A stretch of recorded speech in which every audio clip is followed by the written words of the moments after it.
电源。我们看到第2缸一直在冒油。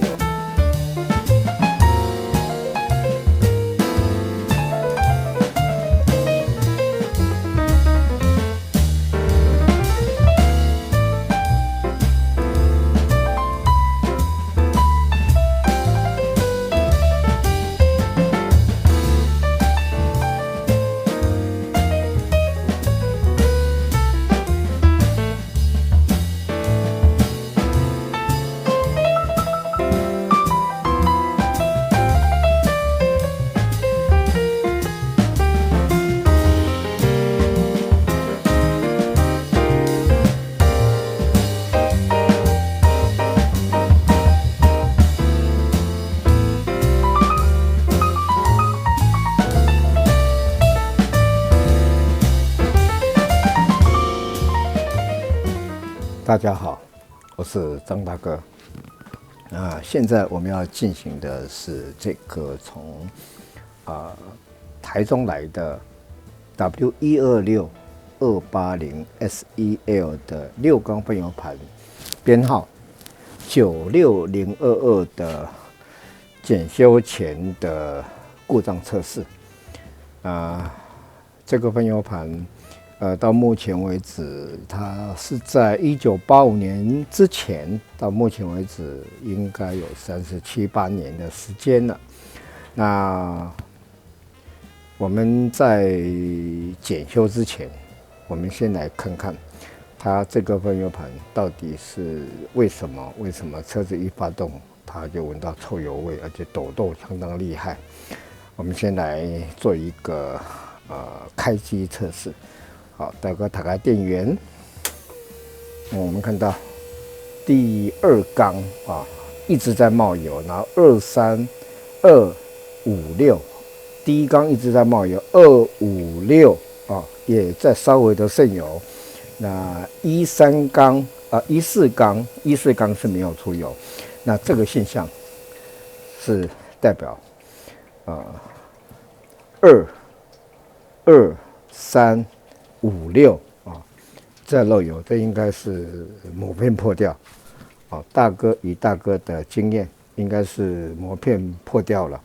那无论如何，这个分油盘一定作动不正常，验车肯定验不过的。我们现在来检测这颗从台中来的 W126的280SEL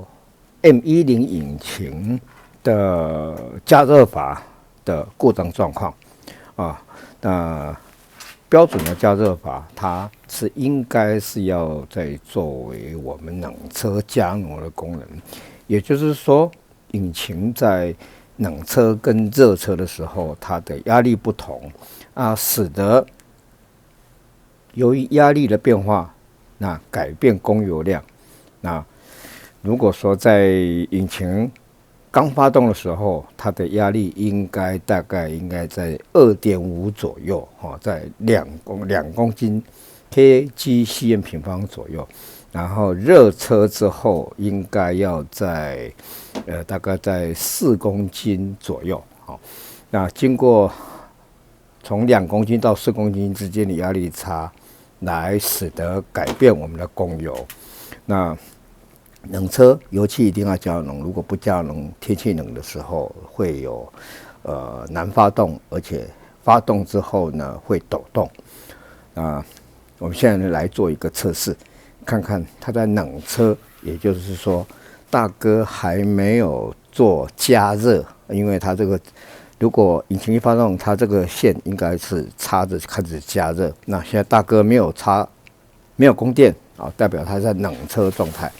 OK， 大哥打开电源，我们来看看它的压力。打开电源，它的压力已经大概是在5公斤左右了。那我们现在看到油压系统压力是大概 5.7。那今天因为它冷车的时候就已经在5公斤左右， 5公斤左右，这个时候它已经没有能力再改变、再提升它的压力，因为它一加热之后，引擎一发动一加热之后，压力一定要上升，那它已经没有充裕的空间让压力再上升了，因为冷车的时候应该在2公斤左右，那所以说它这个加热阀它本身是堵住的啊，因为年久，我们必须要拆下来整修跟调整。使得它冷车的压力大概在2公斤左右啊。那热车以后，也就是说我们供电以后，它应该要恢复到大概4公斤。那等大哥整修过之后，我们再来看看它的变化。这个从台中来的 W126-280 SEL 的加热阀啊，大哥已经整修完成了。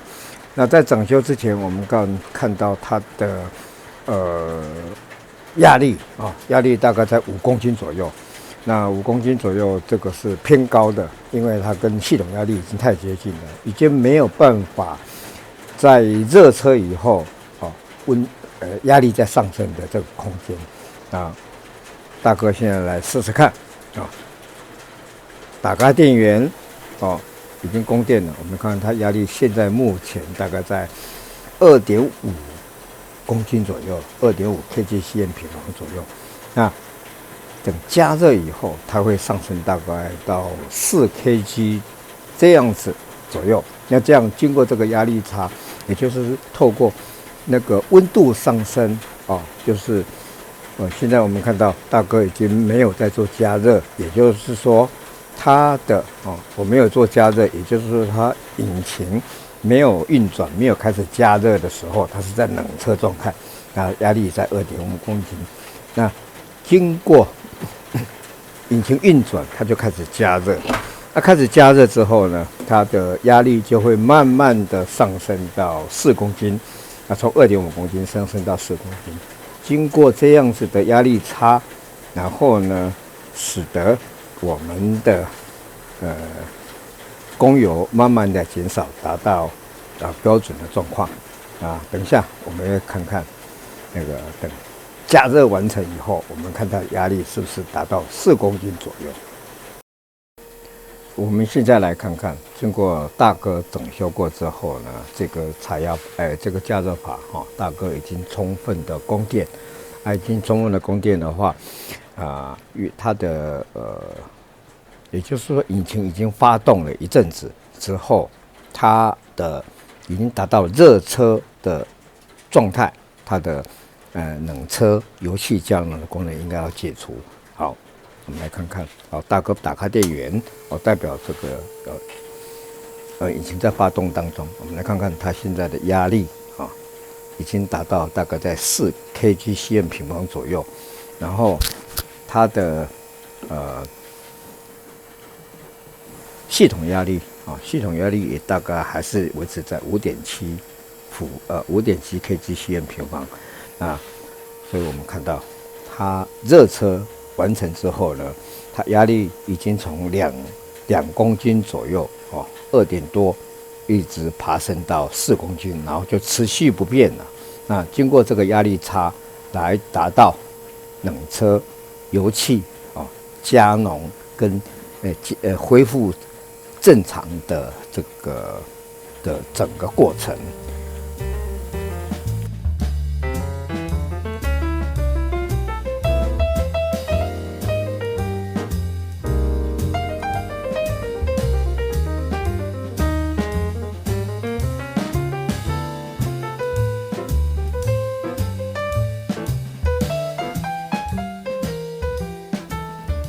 这颗编号96022，从台中来的 W126-280 SEL 的6缸翻油盘大哥已经整修完成了。那在整修之前，我们看到引擎一发动1、2、3、5、6缸2、3、5、6缸就一直开始在冒油跟大哥所判断的没错，它就是膜片破损了。那因为在1985年之前，第一代的 Bosch K 系列的机械喷射，它由于结构的问题，它膜片上面只有上面有弹簧，下面没有弹簧。那跟1985年2代有含电脑的K 系列的喷射的分油盘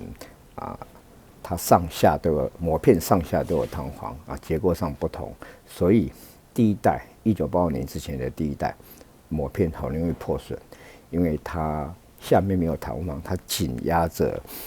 分油盘的底部金属，所以造成很容易破损这是结构问题。那现在大哥已经把它整修完成了，我们现在来进行一个1分钟的全油门，也就是说行进当中的出油量，来看看它的大哥整修完成测试，整修调整以后的结果。OK， 我们打开电源，打开定时器，时间设定1分钟。好，开始。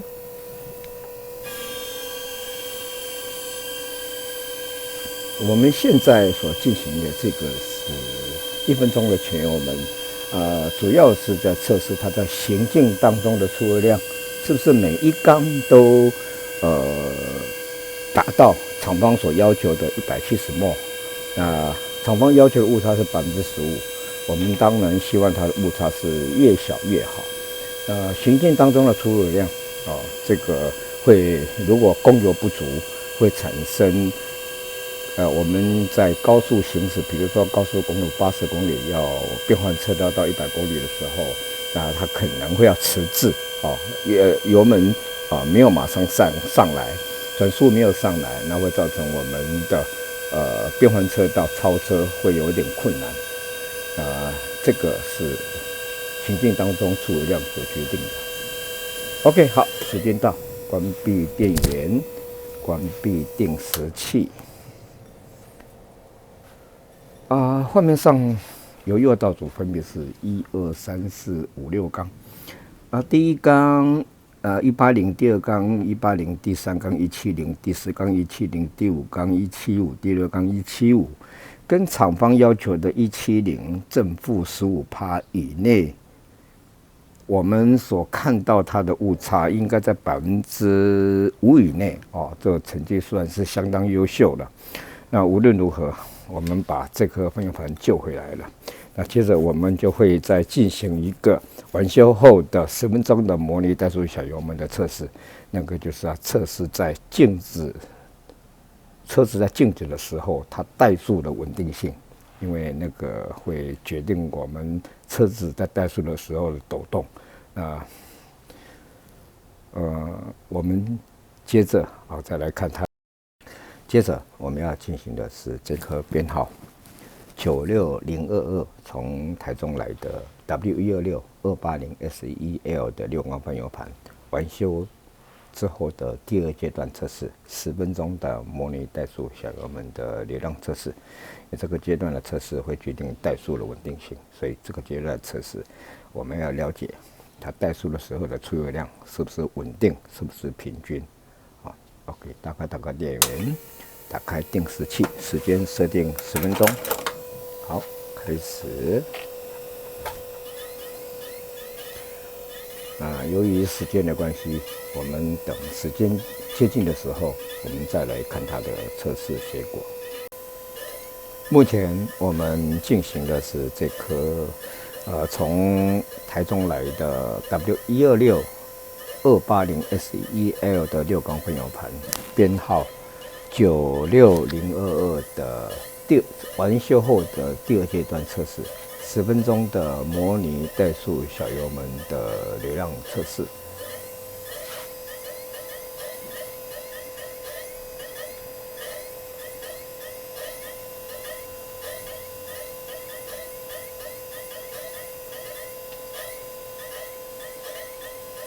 OK， 好，时间到，关闭电源，关闭定时器。画面上由右到左分别是1、2、3、4、5、6缸。